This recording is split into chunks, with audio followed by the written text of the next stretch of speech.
Welcome दोस्तों। इस video में बात करेंगे सोशल मीडिया की वायरल खबरें जुड़ी हुई हैं शाहरुख खान से, आर्यन खान से। जम्मू कश्मीर पर क्या अपडेट है और शेयर करेंगे। महंगाई पर क्या चर्चा हो रही है। मध्य प्रदेश से कुछ बड़ी खबरें निकल के आ रही हैं। सारी खबरें इस वीडियो में शेयर करेंगे, छोटी बड़ी सारी मिली हुई हैं, सब कुछ शेयर करेंगे इस वीडियो में। शुरुआत करना चाहेंगे आर्यन खान से। जी हाँ, महबूबा मुफ्ती ने एक बयान दे दिया है और उस बयान में उन्होंने कल ये बोलने की कोशिश करी थी कि आर्यन खान को जो टारगेट किया जा रहा है वो उनके सरनेम की वजह से।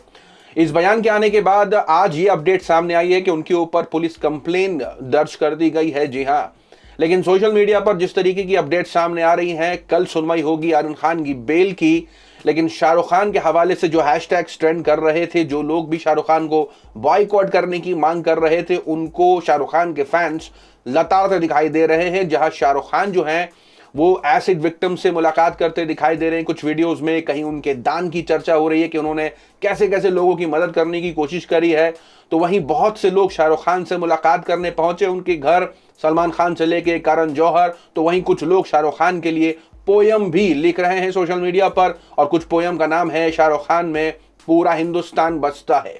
सोशल मीडिया पर ये सब कुछ चल ही रहा है। तो दूसरी तरफ शेयर कर दे आपके साथ, अभी एक अपडेट निकल के आई जिस अपडेट के मुताबिक मनोज तिवारी, जी हाँ मनोज तिवारी जो हैं वो अरविंद केजरीवाल के घर के बाहर जो है वो प्रोटेस्ट कर रहे थे। और प्रोटेस्ट की एक ही वजह थी, और वो वजह ये थी कि छठ की जो सेलिब्रेशन है वो अरविंद केजरीवाल ने उस पर क्यों रोक लगा के रखी हुई है। लेकिन मनोज तिवारी पहुंच गए अरविंद केजरीवाल के घर के बाहर और उन्होंने वहां पे प्रोटेस्ट किया, जिसकी वजह से जो है वो उनको चोट लग गई। जी हाँ, जैसे कि आपकी स्क्रीन पर है, उनको चोट लग गई और चोट लगने के बाद बताया गया को लाया गया है जो कि है डिपार्टमेंट ऑफ यूरोलॉजी। जी हाँ, अब उनकी गर्दन पर चोट लगी थी और उनको डिपार्टमेंट ऑफ यूरोलॉजी में लेके जाया गया। इस पर जो है लोग काफी चिंता हो जाते हैं। सोशल मीडिया पर ये फोटो जो मनोज तिवारी का शेयर किया है, इस पर जो है वो पत्रकार इस पर अपडेट करते हैं कि उनको किस जो है डॉक्टर के पास लाया गया है। तो वहीं दूसरी तरफ पत्रकार इस पर लिखते हैं कि गले में सर्वाइकल कॉलर और इलाज यूरोलॉजी डिपार्टमेंट का। तो लोग ट्रोलिंग शुरू कर देते हैं, लिखते हैं कि अब पता चला कि वो किसका इलाज करवाने गए थे। एक तरफ ये अपडेट, तो दूसरी तरफ शेयर कर दे कि कोयले की कमी को लेकर के काफी चर्चाएं हैं और भारत में पिछले कुछ दिनों से इस पर चर्चा हो रही थी कि कभी भी भारत में ब्लैकआउट हो सकता है कुछ कुछ राज्य में कोल की यानी कोयले की कमी की वजह से। लेकिन इसके बाद जो है वो बयान ऐसे आने लगे मंत्रियों के, जहां एक बयान के मुताबिक ऐसी कोई कमी नहीं है, तो दूसरे बयान के मुताबिक कमी है। तो वो कमी की वजह महंगाई है और वो जो इंटरनेशनल मार्केट में जो रेट होता है कोयले का वो असल बढ़ गया है, जिसकी वजह से ये सब है। सोशल मीडिया पर एक तरफ लोग इस बात को चिंता में ले रहे थे कि कैसे जो है एक तरफ ये अपडेट्स आ रही हैं कि कैसे 13 पावर प्लांट जो हैं वो पुणे में बंद हो गए हैं कोल की कमी की वजह से। तो वहीं जो है बयान आता है कोल मिनिस्टर का, वो कहते हैं कि कोई रीजन नहीं है पैनिक होने की। दूसरी तरफ ये भी अपडेट आता है कि कैसे बेंगलुरु और महाराष्ट्र में डर अभी भी कायम है इस कोल की कमी की वजह से जो है वो लोड शेडिंग की। तो दूसरी तरफ बयान फिर से एक और निकल के आता है और ये बयान पर जो है तंज कसती है कांग्रेस पार्टी की स्पोक पर्सन। लेकिन बयान था कि बारिश ज्यादा होने की वजह से, जी हाँ बारिश होने की वजह से कोल की कमी हुई है और इंटरनेशनल के मार्केट में जो है वो प्राइस जो है वो बढ़े हैं। 60 रुपए से 190 रुपए टन हो गए हैं कोयले की कीमत। तो यहां ये साफ बताया जा रहा है कि कोयले की कमी है, बढ़ गए हैं रेट। तो ये इस पर तंज कसती है कहते हुए कि दो मंत्री दोनों के अलग अलग बयान। कुछ तो शर्म कर लो, मोदी सरकार जनता को मूर्ख समझ रखा है। एक कहता है कमी नहीं है, दूसरे का बयान सबके सामने है। जनता को कहीं कोई राहत मिलती हुई नहीं दिख रही। कोयले की कमियों पर बात हो ही रही थी कि मुरादाबाद से एक और अपडेट आ जाती है आपकी स्क्रीन पर। रामलीला के लिए बिजली कनेक्शन ना मिलने पर राम सीता धरने पर बैठे। सोशल मीडिया पर इस पर भी चर्चा शुरू हो जाती है कि रामलीला जो प्रोग्राम था उसके अंदर जो है वो बिजली के कनेक्शन नहीं मिले। इस पर जो है वो धरने पे बैठ जाते हैं राम और सीता यानी वो कैरेक्टर। अब इस पर जो है लोग तंज कसने लगते हैं कहते हुए कि ये राम सीता कांग्रेसी हैं, इनको ये नहीं पता कि राम राज्य में बिजली नहीं होती थी, मशाल जलाते थे।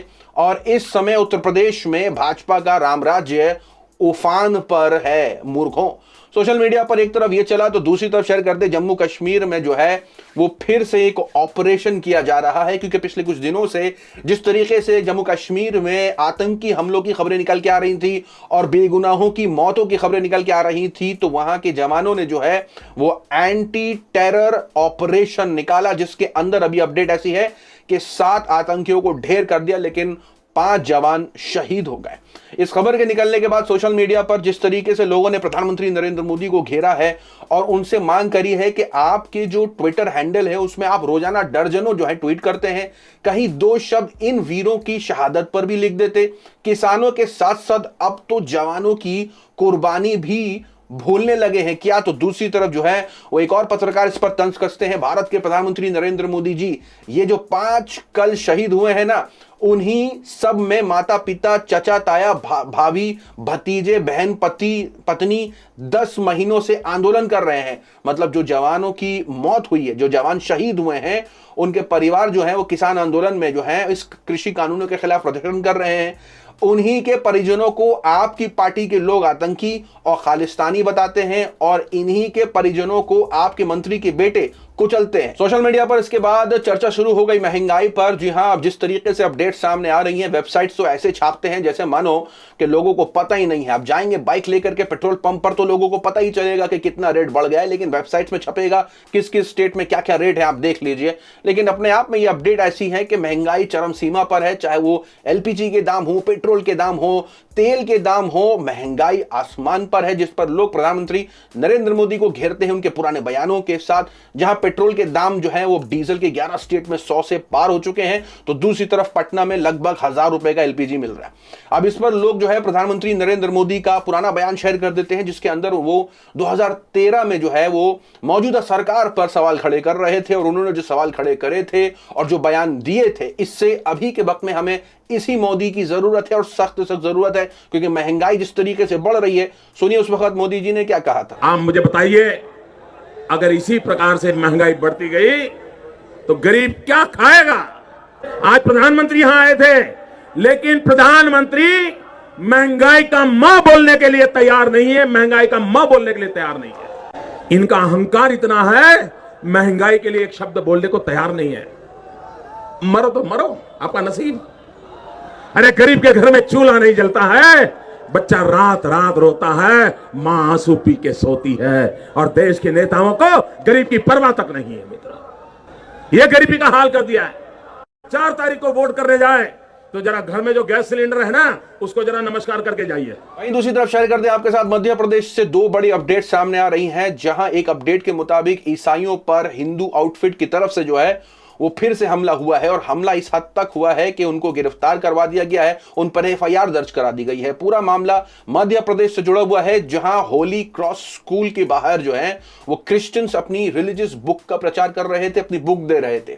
इसको देखता देख जो है हिंदू संगठन के लोग जो है उनको रोकते हैं और इन पर इस बात का इल्जाम लगाते हैं कि वो जबरन जो है वो धर्म परिवर्तन करा रहे हैं। और कुछ जो है न्यूज चैनलों में ऐसे ही छपता है कि पुस्तक के जरिए लोगों को भड़काने का आरोप, जी हां, किताब के जरिए लोगों को भड़काया जा रहा था, ऐसा हिंदू आउटफिट की तरफ से रखा गया और पुलिस ने इसको माना और उनमें से 8 लोगों के खिलाफ जो है मामला दर्ज कर लिया, यानी ईसाइयों के खिलाफ जो है वो मामला दर्ज कर दिया, जो किताब जो है लोगों को दे रहे थे और अपने धर्म का प्रचार कर रहे थे। इसके बाद एक और अपडेट निकल के आती है और यह अपडेट गरबा इवेंट से जुड़ी हुई है। जी हां, गरबा इवेंट मध्य प्रदेश में एक कॉलेज यानी प्राइवेट कॉलेज के अंदर गरबा इवेंट्स रखा जाता है, गरबा नाइट्स होती है। उसके अंदर कॉलेज के सारे स्टूडेंट्स भी आते हैं जो टिकट्स लेते हैं उस गरबा इवेंट को अटेंड करने के लिए, उनमें से मुसलमान भी होते हैं। लेकिन हुआ यह कि वहां बजरंग दल के लोग घुसते हैं, उन मुसलमानों को पकड़ते हैं और कॉलेज से पकड़ करके घसीट करके पुलिस स्टेशन ले जाते हैं। लेकिन जो वहां के इवेंट करवाने वाले थे मिस्टर तिवारी, वो बयान में कहते हैं कि इनको तो बाहर से लेके गए, लेकिन काफी वीडियोस वायरल हुई हैं जहां कॉलेज के अंदर से उन चारों को लेके पुलिस स्टेशन लेके जाया गया है। इसके बाद सोशल मीडिया पर एक और पोस्टर भी वायरल हो जाता है आपकी स्क्रीन पर, जो ये अपडेट अभी की आ रही है। ये अपडेट जो मैं आपको भी बता रहा हूं कि गरबा वेन्यू में, जी हां, इवेंट में जो है वो मुसलमानों को उठा करके पुलिस स्टेशन लेके जाया गया और पुलिस ने उनके ऊपर कार्रवाई करी, मामला दर्ज करा, जेल में डाल दिया। जी हाँ, कॉलेज के एक इवेंट फंक्शन में यानी गरबा इवेंट में जाने की वजह से 4 मुसलमानों को पुलिस ने जेल में डाल दिया और इसके बाद वहां के वीएचपी ने यानी विश्व हिंदू परिषद के लोगों ने और बजरंग दल के कार्यकर्ता और लोगों ने उन्होंने हर गरबा वेन्यू के बाहर एक पोस्टर लगा दिया जिसके अंदर नॉन हिंदू अलाउड ही नहीं है। इस पर लोगों के क्या रिएक्शन है वो शेयर करने से पहले पूरा मामला आपको समझाना चाहेंगे। जहां उस एक अक्यूज जिसके ऊपर इल्जाम है कि वो वहां पर लव जिहाद करने घुसा था, उनका एक मकसद अलग है और इसी को चलते जो है बजरंग दल के लोगों ने जो है मुसलमानों को पकड़ करके पुलिस के हवाले कर दिया। उन्हीं में से एक अक्यूज के भाई का जो है वो बयान सामने आया है जो मांग कर रहा है कि क्या कॉलेज के स्टूडेंट्स किसी कॉलेज के अपने ही कॉलेज की जहां वो पढ़ते हैं उसके किसी इवेंट में नहीं जा सकते टिकट लेकर के? क्या वो फंक्शन अटेंड नहीं कर सकते? अगर गरबा नाइट है तो क्या वहां जाकर के वो सेलिब्रेट नहीं कर सकते? तो इस पर सबसे बड़े सवाल खड़े हो रहे हैं कि कैसे मध्य प्रदेश में जो है वो धर्म के आधार पर किस तरीके से लोगों के साथ जबरदस्ती हो रही है, कैसे उनके साथ मामलात हो रहे हैं। एक और अपडेट निकल के आई यानी पुलिस का बयान सामने आया जहां उन्होंने पूरी तरीके से नकार दिया। पुलिस ने यह कहा कि नहीं, इसमें लव जिहाद का कोई एंगल नहीं है और वो ये कह रहे थे कि 800,000 लोगों की अनुमति थी लेकिन वहां से ज्यादा लोग बरामद हुए जिनके ऊपर 188 धारा लगाई गई, लेकिन 4 ही लोगों को गिरफ्तार किया और वो चारों के चारों जो गिरफ्तार हुए वो मुसलमान हैं। इस पर पुलिस का बयान वो कहते हैं कि नहीं, इसके अंदर कोई लव जिहाद का एंगल नहीं है। काफी भारी जो है भीड़ हो गई थी जिसकी वजह से हमने कार्रवाई की। इस पर पत्रकार काफी नाराज होते हैं। पत्रकार लिखते हैं कि कितना साफ झूठ बोलते हैं इंदौर पुलिस। इनका नमूना आपके सामने, मतलब इसका नमूना कि इंदौर पुलिस कितना झूठ बोल रही है वहां पर, इसका नमूना आपके सामने। लेकिन फिर अपडेट यहां निकल के आई कि all 4 youths has been released on bail after signing a bail bond of rest 50,000। 50,000 के बेल बॉन्ड पर साइन करने के बाद उनकी रिहाई हुई है। इसका मतलब यह है कि पुलिस ने उनके ऊपर कार्रवाई करी, मामला दर्ज करा, गिरफ्तार किया, जेल भेजा, अब उनकी बेल हुई है और इल्जाम उन पर इस बात का कि वो अपने कॉलेज के गरबा नाइट में गए थे टिकट लेकर के। ये है उन लड़कों के ऊपर इल्जाम।